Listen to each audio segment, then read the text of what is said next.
Good afternoon. Thanks for joining us across the fence. I'm Fran Stoddard. When this country's Civil War began in 1861, Vermont soldiers stepped into duty, and a man from Brattleboro accompanied those soldiers into war. The Brattleboro man was a photographer named George Houghton. Houghton captured poignant images of Vermont soldiers in the field, camp, and at home. With the help of today's guest, we're going to learn more about Houghton and the mark he made on capturing a time frame of American history. Joining me is Don Wickman of Keysville, New York. Don is a longtime historian and author, and he's been with us before to talk about Vermont and the Civil War. Thanks for coming in. You're welcome, Fran. Always fun to be here. Yeah, it's great.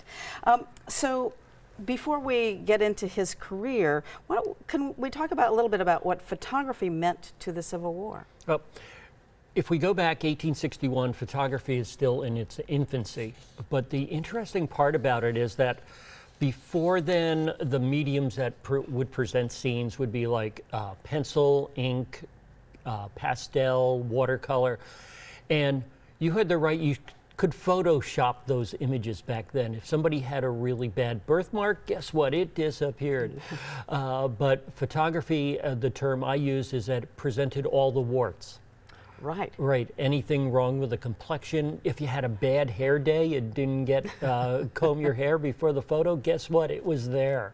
Right. So this was the presentation that was really interesting. And also they created a technology that that allowed for what they call carte de visites, which are like wallet-sized playing card images, and they were relatively inexpensive. Right. And that's when people had to be very stiff because it took, the exposure had to take a very long time. 10 to 15 seconds. Right, right. So that's one reason why people didn't smile as much, because it took more time.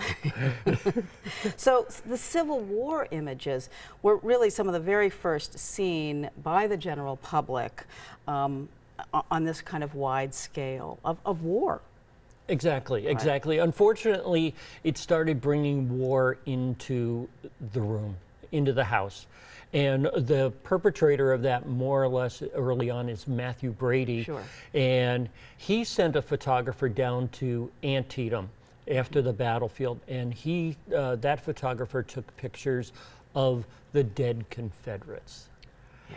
And they created this exhibit in New York called The Dead of Antietam, and people lined up to see this. So what a lot of historians call it, and I learned from this process, is that the Civil War is the birth of photojournalism.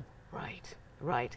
And it was the first time war was often glorified in these paintings or sketches, and this is not, there's nothing glorified about these photos. They said that people would stand in front of these photos for 15 to 20 minutes, just riveted on them, knowing they weren't Union soldiers because they had already been buried, because the Union troops had possession of the battlefield. The Confederates were secondary. Right.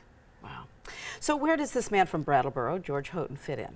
Okay, well, he had learned photography in the early 1850s, then opened up his own studio in late 1859. Health prevented him from joining up. He really wanted to fight, so he did something else. He took his camera and followed the troops. Wow. And he made 3 separate trips to Virginia to follow primarily the Vermont brigades. Every year, once a year. Right, yep. Fall of 1861, he was down near Langley, McLean, Virginia. Then he followed them through the 7 Days campaign, or the Virginia Peninsula, Williamsburg, Yorktown, out to Richmond, and then he was in Fairfax County in 1863. Wow. And he's really in the camp, so he's providing a different side of the soldier's life, not so much the battlefields, because much of war isn't in battle. No, it's camp life. Right. It's camp life. And that's the part that is so wonderful about it, is that he captured these men when they were relaxed. And nothing could capture it more. When you look at some of these scenes, you're like, wow, this is what reenactors want to see, because it is camp life. And it's so important that it showed the men at ease. But he still went and he captured scenes of entrenchments, especially at Yorktown, Virginia, and also Vermont burials. Unfortunately, Vermont soldiers. These are taken at Camp Griffin and also outside Yorktown, Virginia. Wow. And one scene in particular stood out for Houghton, stood out to people, which was a slave family. Right. And this has been used extensively. It's one of these images is at the National Archives, so it's publicly available. And it was a slave family that was taken out of Dr. William Gaines' house east of Richmond, Virginia. And here's the part about the photojournalism is that this is a scene where Northerners are first seeing possibly a slave family and how they lived.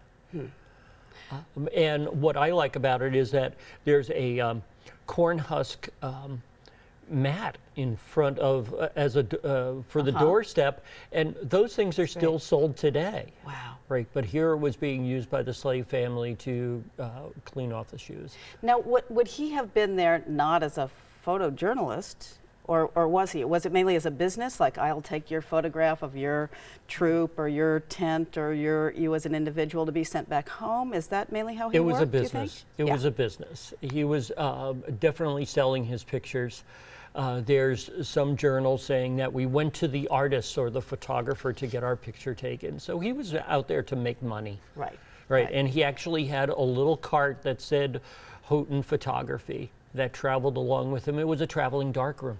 Oh, fantastic. So he would make the images right there. They had to. It was the technology is that you took it, you went to the traveling darkroom, produced it, let it dry, and then you would do prints later on. It was not anything like doing film photography that we had up to digitized photos. We have it easy digital. Now. Right. So what are some favorite Houghton photographs? Okay. I selected 5. Okay. I'm sure that's not easy. No, it's not. It's not. And the one is there's a group of officers of the 6th Vermont Regiment taken at Camp Griffin, and it shows everybody at ease, but the interesting stat there is I've identified all but one of these officers and their wives, and 60% of them didn't finish up the war. They were either killed, wounded, died of disease, or were discharged for disability, which is a frightening stat. The other one is, these non-commissioned officers of the 12th Vermont Regiment. They're 20 miles from the front, but they could have looked like they were 200 miles from the front, smoking a pipe. It's pure relaxation. The other one is a camp scene of the company F of the 4th Vermont Regiment outside Williamsburg, just showing how at ease it is. The graves of the 3rd Vermont, they were the victims of the failed assault at Lee's Mills in early 1862. And the last one is taken, I believe, from Houghton's studio window. The building is still in existence in Brattleboro. The inside has been changed, but the building is still there. And it shows the 4th Vermont veterans coming back, and there's such a opposite of the way they left, so neat and tidy, and all of a sudden now it's 3 years later, and they're battle-worn veterans. They're mainly dressed out of uniform, and it just shows. But they're home, yes. Right. And the kids are hanging out and playing like, oh, I'm going to get in this picture, And well, it's amazing that these photographs still exist. You know how many he took and how many have survived, and it's 150 years later, and how many came back. Where do you find these? Well, I'm looking at now is there's probably well over 100 in existence. They're spread. The biggest collection is at the Vermont Historical Society, where Houghton gave them in 1864 a volume of his work and received a lifetime membership in return. All right. Right. Another one was volume was bought by J. Gregory Smith as governor, and it ended up in the UVM Special Collections.